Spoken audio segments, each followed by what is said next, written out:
നമസ്കാരം സുഹൃത്തുക്കളെ, രാവിലെ തന്നെ എഴുന്നേറ്റ് ഞാനും ചെല്ലുന്നത് ബോഞ്ചുകളൊക്കെ കുടിച്ച് കാർട്ടൂണൊക്കെ കണ്ടിരുന്നപ്പോഴാണ് പെട്ടെന്ന് നമുക്ക് ഓർമ്മ വന്നത് നമുക്കിന്ന് ട്രക്കിനൊരു അപ്പോയിൻമെൻ്റ് ഉണ്ട്. ഉടനെ തന്നെ നമ്മൾ ഇറങ്ങി നേരെ യാടി വന്നു, ട്രക്ക് എടുത്തു. ട്രക്കുമായിട്ട് നേരെ തൊട്ടടുത്തുള്ള വർഷാപ്പിൽ ചെന്നു. വർഷാപ്പിൽ ട്രക്ക് പാർക്ക് ചെയ്തിട്ട് അടുത്ത് കാര്യങ്ങളൊക്കെ പറഞ്ഞപ്പോൾ തിങ്കളാഴ്ച ഇതിന് ട്രക്ക് റെഡിയാവുമെന്ന് പറഞ്ഞു. അവിടെ നിന്ന് നമ്മൾ ഊബർ എടുത്തു, നേരെ പോയി കാറും പിക്ക് ചെയ്തിട്ട് തൊട്ടടുത്തുള്ള ഹോം ഡിപ്പോയിൽ വന്നു. പെയിൻറ്റും കുറച്ച് തടികളൊക്കെ നമുക്ക് വാങ്ങിക്കാനുണ്ടായിരുന്നു. കാര്യം വീട്ടിലേക്ക് ചെറിയൊരു പണി വരുന്നുണ്ട്.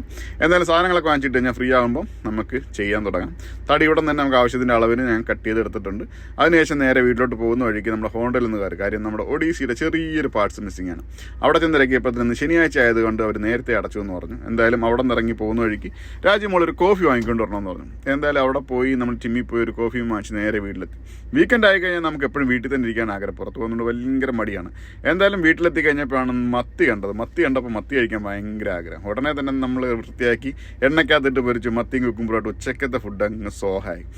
അങ്ങനെ മത്തിയും കഴിച്ച് ഏമ്പക്കം വിട്ടുന്നപ്പോൾ രാജ്യം കുറച്ച് കൊഴുപ്പ് കുറയ്ക്കണമെന്നുള്ളത്. അങ്ങനെ കൊഴുപ്പ് കുറയ്ക്കാനുള്ള കുറച്ച് പരിപാടികളൊക്കെ ചെയ്ത് കഴിഞ്ഞ് പറഞ്ഞു നമുക്ക് നേരെ കുറച്ച് ഷോപ്പിങ്ങിന് പോകാമെന്ന് പറഞ്ഞു.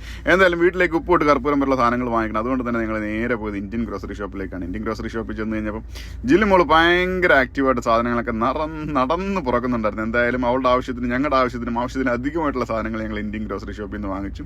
എന്തൊക്കെയാണെന്ന് ഞങ്ങൾക്കും അറിയത്തില്ല, അവൾക്കും അറിയത്തില്ല. അവസാനം ബിൽ കൗണ്ടറിൽ ചെന്നപ്പോൾ പകുതി സാധനങ്ങൾ മാറ്റി വെച്ചിട്ട് ആവശ്യത്തിനുള്ള സാധനങ്ങൾ മാത്രം എടുത്തിട്ട് പോയിരുന്നു. എന്നാൽ അവിടെ നിന്ന് ഇറങ്ങി നേരെ വീട്ടിൽ പോകുന്ന വെച്ചപ്പോൾ അമ്മയും മോളും കൂടെ പറഞ്ഞെന്ന് പറഞ്ഞാൽ നേരെ വാൾമാർട്ടിൽ പോകണം, കുറച്ച് സാധനങ്ങൾ കൂടെ വാങ്ങിക്കാനുണ്ടെന്ന് പറഞ്ഞു. അങ്ങനെ ഞങ്ങളുണ്ട് വാൾമാർട്ടിൽ ചെന്നത്. അമ്മയും മോളും കഥയൊക്കെ പറഞ്ഞ സാധനങ്ങളൊക്കെ എടുത്ത് നേരെ വരുന്നുണ്ട്. അങ്ങനെ അവിടെ നിന്ന് ഞങ്ങൾ സാധനമൊക്കെ വാങ്ങിച്ച് ഞങ്ങൾ നേരെ വീട്ടിലെത്തി രാത്രിത്തെ ഫുഡ് കഴിക്കാൻ വേണ്ടിയിട്ട് 2 ചിക്കൻ എടുത്ത് നമ്മൾ ഓവൻ ചെയ്യാൻ വെച്ചപ്പോഴാണ് ജില്ലു എന്തൊക്കെയോ കയ്യിൽ കുത്തുകയറിയെന്നോ കയ്യിൽ കൊണ്ടെന്നൊക്കെ പറഞ്ഞ് കുറേ കഥ പറഞ്ഞെടുത്ത് വന്നു. പിന്നെ എന്നെ അവിടെ നിൽക്കാൻ സമ്മതിക്കാതെ വിളിച്ചുകൊണ്ട് പോകുമായിരുന്നു. അങ്ങനെ ഞങ്ങളുടെ ഇന്നത്തെ ഒരു കുട്ടി ദിവസം ഇതോടെ തീർന്നു. ആ ചിക്കൻ ഒന്നും ചെയ്യാൻ പറ്റാതെ അവിടെ തന്നെ ഇരിപ്പുണ്ട്.